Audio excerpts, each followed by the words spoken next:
అది ఒక చిన్న గ్రామం, సీతారామాపురం. ఇక్కడ ఉన్నవాళ్ళు అందరూ ఒక కుటుంబంలా జీవిస్తారు. కానీ ఆ గ్రామంలో ఎక్కువ కష్టపడే వ్యక్తి రైతు రామయ్య. ఏవండి, లేస్తారా? కోడి 3 సార్లు కూసింది. మీరు మాత్రం ఇంకా లేవటం లేదు. ఇంకో 5 నిమిషాలు లక్ష్మి. కలలో పంట కోస్తున్నా. నాన్నా, నేనీరోజు పొలానికొస్తాను. అయ్యో, నువ్వొస్తే పనిచేస్తావా?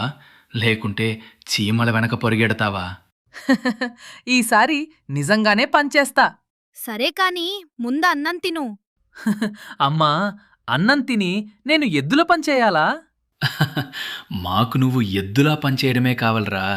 రా బాబు, ఈ పొలమే మన బంగారు గని. నాన్న, బంగారం ఎక్కడుంది? ఇప్పుడు మట్టి కనిపిస్తుంది, కానీ ఒక రైతు కష్టపడితేనే ఇది బంగారు భూమి అవుతుంది.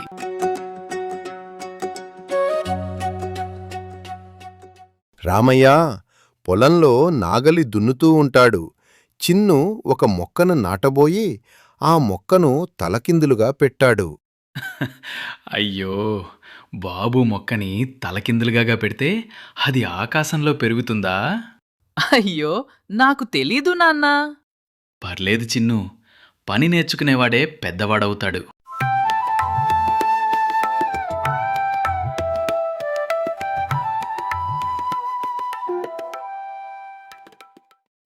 తండ్రి కొడుకులు ఇద్దరూ రండి, అన్నం చల్లారుతుంది. అమ్మా, ఈరోజు ఏమీ వండుకొని వచ్చావు? నీకిష్టమైన కూర్ మామిడికాయ పప్పు. ఈ పప్పు కోసమే నాన్న మనం ఎంత కష్టపడుతుంది.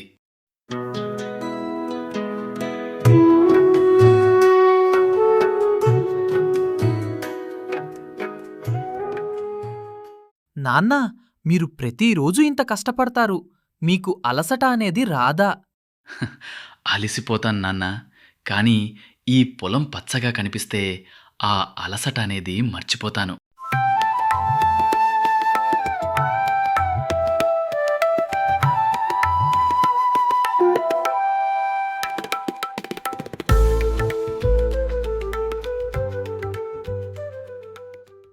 ఏవండి, ఆకాశం వైపు చూస్తుంటే భయం వేస్తుంది. దేవుడా, ఈసారి మా పంటను కాపాడు. ఆ వర్షం రైతు రామయ్య జీవితాన్ని మచ్చేస్తుందని ఆ కుటుంబానికి ఇంకా తెలీదు.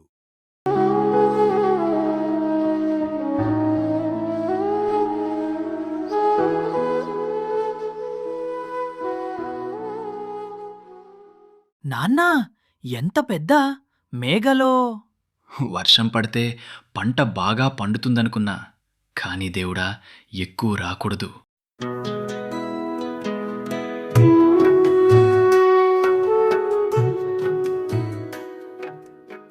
అయ్యో, నా గొడుగు! సుబ్బయ్య బాబాయ్, ఆఖరికి గొడుగు కూడా నీతో ఉండను అంటుంది. మీరు మంచిగా అక్కడ ఉండి నవ్వండి.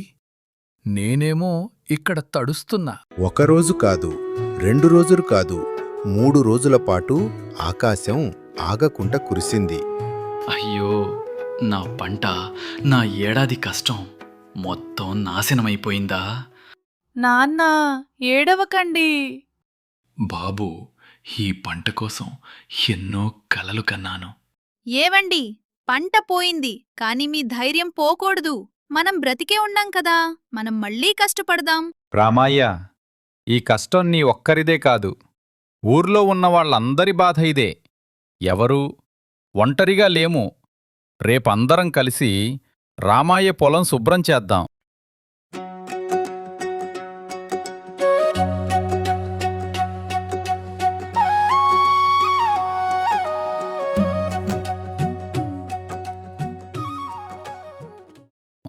నాన్నా, మనం మళ్ళీ విత్తనాలు వేస్తున్నామా అన్నామా?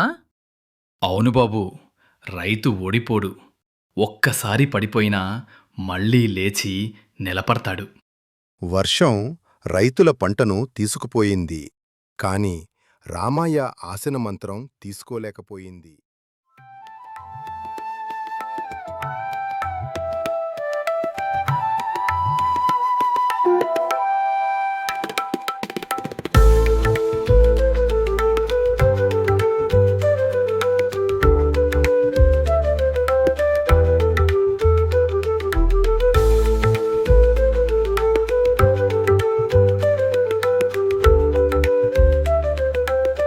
రోజులు గాడిచాయి.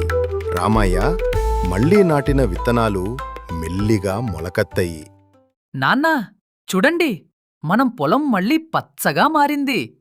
ఇది నా ఒక్కరి కష్టమే కాదు బాబూ, మన ఊరందరి ప్రేమ.